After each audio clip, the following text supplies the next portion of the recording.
Ó, tem alerta de treta aí, vou logo avisando.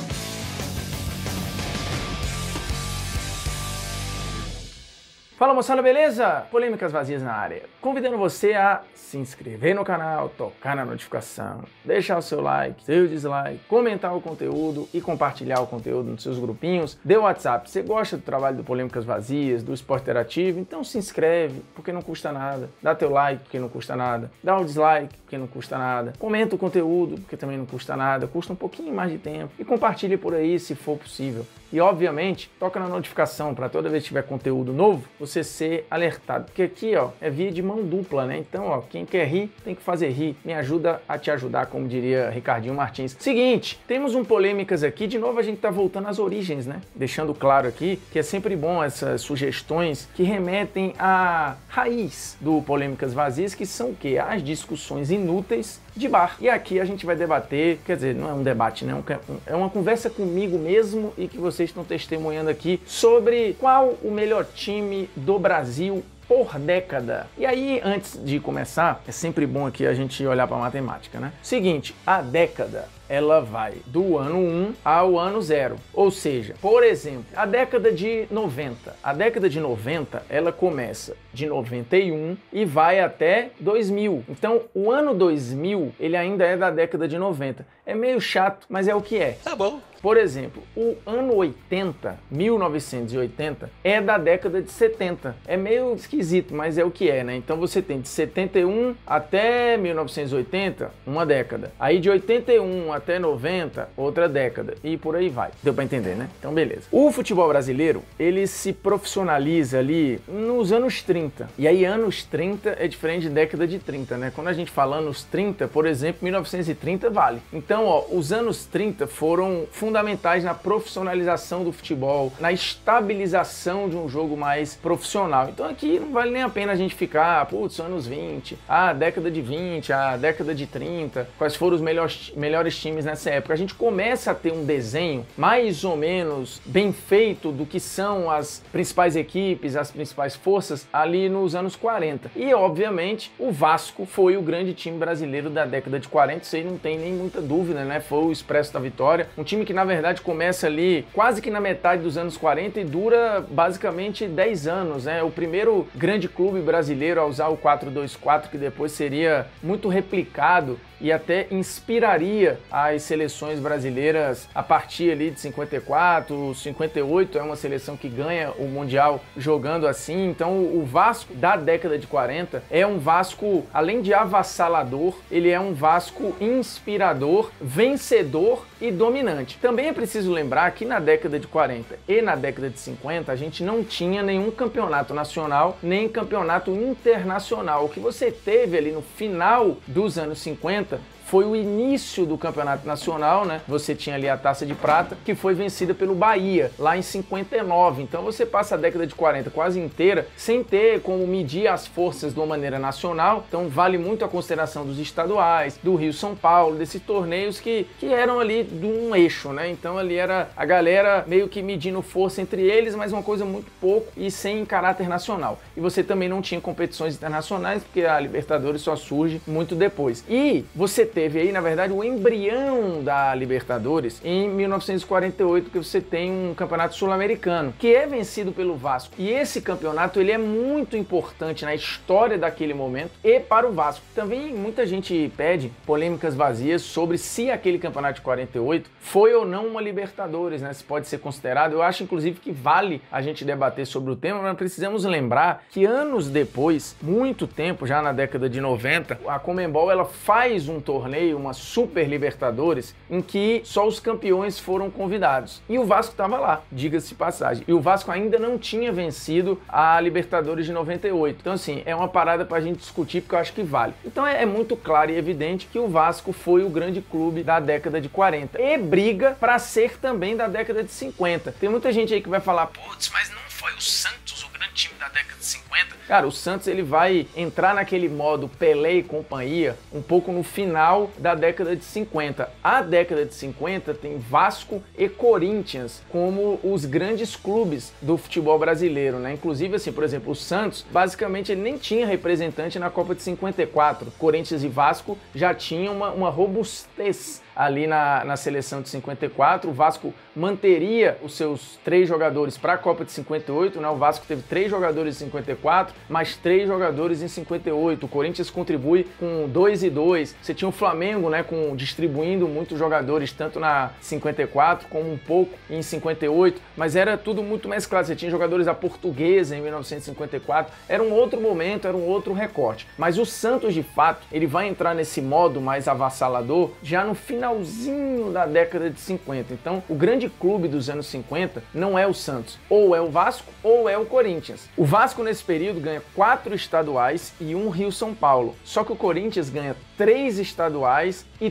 3 torneios Rio-São Paulo. Ele domina o Rio-São Paulo nesse período e ganha o que era considerado até então, em 1954, o maior campeonato paulista da história, né? Porque celebrava o aniversário de São Paulo e tal, e era um campeonato super desejado por todo mundo. E o Corinthians ganha exatamente em cima de quem? Do Palmeiras. Então, sim, o Corinthians foi o grande clube da década de 50. Tem muita gente que esquece isso e acha que o Corinthians só vai virar gigantesco e vencedor a partir da década de 90. Não é verdade. O Corinthians dos anos 50 foi muito importante, foi muito vencedor e também acabou criando tendências. Aí, quando surge o Santos na década de 60, quem é o grande adversário do Santos? O Corinthians. Inclusive, é a grande pedra no sapato desse Corinthians, porque a partir de então acabou, né? Ele não consegue mais ganhar, começa a ficar num jejum danado, muito por conta do Santos do Pelé, que obviamente é o grande clube brasileiro da década de 60. Isso aí não tem nenhuma dúvida, né? Arrastou tudo que se possa imaginar, 6 brasileiros, 2 Libertadores, 2 mundiais, fora Rio-São Paulo, fora tudo que você quiser colocar aí, o Santos ganhou. Fora ter a base da seleção que joga a Copa de 62, mais boa parte da galera que vai para 66, ter o Pelé, era a grande grife do futebol brasileiro, levando o Brasil para fora, né, para as excursões, medindo força com todos os times que você puder imaginar. Então, assim, o time que mais representou a brasilidade, que mais ganhou, que mais dominou, que era quase que imbatível, é o Santos do Pelé, e era um período ali, né, que o Palmeiras tentou incomodar. Você tem outras equipes ali, o Botafogo também era uma equipe importante nesse período, mas ninguém vai brigar com o Santos, desculpa, né? De todas as décadas, a que foi mais dominada por um clube foi a década de 60, dominada pelo Santos. Eu falei dos Rio-São Paulo aí, o time, além de ganhar os 6 brasileiros, ganhou mais 3 edições do Rio-São Paulo, ganhou Supercopa de Libertadores, ganhou Recopa, ganhou tudo. Como a gente falou aqui, ganhou tudo que você imaginar. Fora o símbolo deste futebol brasileiro que, enfim, se consolidava como um dos mais fortes do planeta, né? Aí a gente chega na década de 70, que viu o Internacional ganhar 3 edições de Campeonato Brasileiro, sendo que uma delas de forma invicta. Isso sem contar que o Inter ganhou 7 estaduais, sendo 2 de maneira invicta, e ainda foi vice-campeão da Libertadores em 1980. Como eu falei, 1980 ainda pertence à década de 70, por isso que está aqui. O outro grande clube que brigaria com o Internacional aí, mas assim, até pela dominância, pela volúpia, pela beleza como o Inter ganhou todos os seus campeonatos,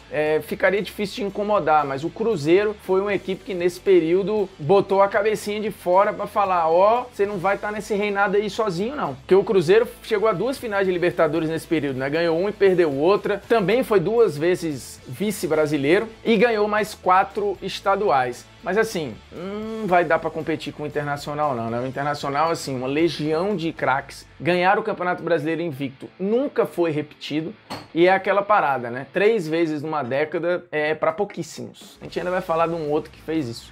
Bem, a década de 80 eu acho que é mole de você martelar, né? Se tem décadas que são ligadas a clubes, a década de 60 ligada ao Santos e a década de 80 ligada ao Flamengo. Aí o Flamengo, de fato, passa e muda de patamar completamente, né? Porque aí nessa década a gente tá falando de um time que ganha 3 edições de Brasileiro, uma edição de Campeonato Mundial, uma Libertadores, uma Copa do Brasil e 2 estaduais. Sim, o Flamengo ganha a Copa do Brasil em 1990, que pertence à década de 80. E o Brasileiro de de 80 é da década de 70, por isso que eu não contei aqui 4 brasileiros. Mas toda vez que as pessoas falam, os anos 80, a galera coloca na conta o brasileiro de 1980, porque aí é outra leitura, e aí acaba que entra na conta do Flamengo, mas não ia mudar muita coisa aqui na nossa avaliação, porque o Flamengo ganharia se fosse os anos 80 ou se fosse a década de 80, e não ia fazer nenhuma diferença. O Flamengo é totalmente identificado com esse período. Você tem o Grêmio ali também querendo dar um incomodado, o próprio São Paulo também é uma equipe que aparece forte nesse período, com os menudos e tal, e também com títulos importantes. O Grêmio ganha Brasileiro, ganha Libertadores, ganha Mundial, mas é completamente diferente, né? Assim, o Flamengo é uma chapa, é um símbolo desse período, né? Se você fosse escolher uma foto para representar o futebol brasileiro na década de 80,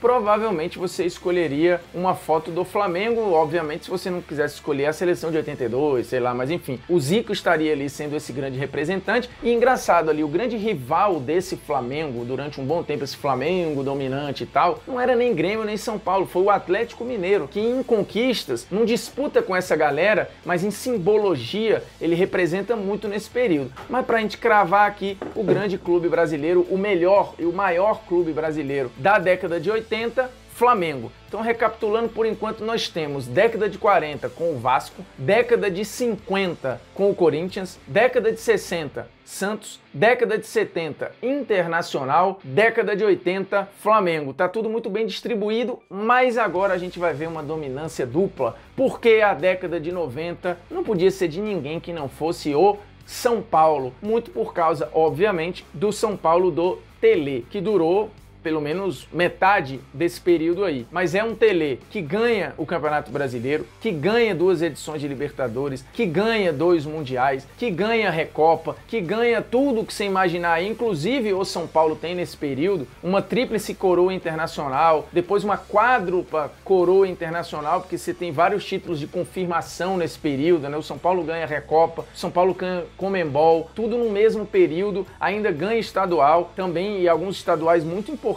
aí. Nesse período também você tem equipes como o Corinthians no final da década de 90, muito grande, ganhando e encantando ali em 98, 99, por exemplo, e em 2000 ganhando um Mundial, né? Então o Corinthians é muito forte no final da década de 90. Nesse mesmo período ali, 93, 94, 96, você tem um Palmeiras também muito grande, né? Só que competia ali com este próprio São Paulo. E São Paulo ganhou a Libertadores, o Palmeiras não. Nesse período, São Paulo ganhou o Mundial, o Palmeiras não, e os outros títulos internacionais. Então ninguém consegue mexer no São Paulo na década de 90. Também está muito no imaginário das pessoas que a década de 90 tem uma foto clara e límpida, que é a foto do São Paulo, o grande clube brasileiro da década de 90. E a década de 2000. Aí você tem a gente entrando no século 21. E não muda muita coisa, porque o São Paulo continua brigando lá em cima, muito fortemente com o Internacional. E aí tem uma treta grande, porque tem muita lista que bota o Internacional, né? O Inter ganhou nesse período, na década, né, que vai de 2001 até 2010, o Inter ganha 2 Libertadores, o Inter ganha um Mundial,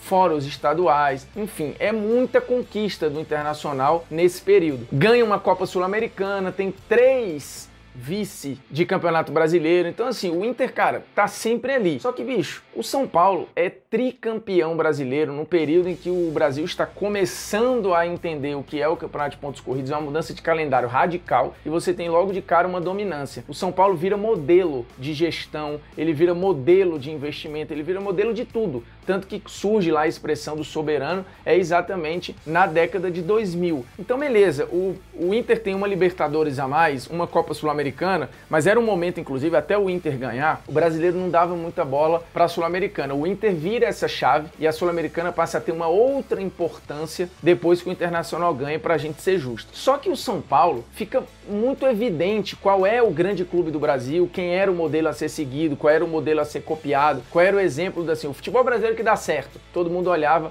para o São Paulo. 3 vezes campeão brasileiro. O ciclo, se você pegar 2005 até 2008, nesse período o São Paulo ganha Libertadores, Mundial, 3 brasileiros. É muito difícil de você competir, mesmo que alguém tenha aí uma Libertadores a mais. Porque nessa Libertadores a mais, que é 2010, por exemplo, e a gente, se você quiser, você pode ter a leitura do vou botar na conta aqui e eleger o Internacional. Só que ao passo que o Inter, também no título de 2010, ele passa para o Mundial e se torna o primeiro clube brasileiro a não chegar na final, porque tem lá a questão com o Mazembe, que assim é muito marcante de forma negativa, né? O São Paulo não tem esse problema aí na década de 2000, né? São só méritos, é tudo muito pra cima, é tudo muito exemplo, fora as muitas conquistas. De novo, 3 brasileiros, uma Libertadores, um Mundial, um outro vice da Libertadores, 2 estaduais, o Supercampeonato Paulista e o modelo feito e traçado para todo mundo seguir. Então o São Paulo domina 2 décadas seguidas como o maior clube do Brasil, o grande clube do Brasil, na década de 90 e na década de 2000. E aí a gente chega na década de 2010, que começa em 2011 e vai até 2020, um ano muito doido, né? Mas também é muito claro, você vai ter aí, por exemplo, o Grêmio, o Grêmio ganhou a Copa do Brasil, ganhou Libertadores, cara, muito grande, muito grande.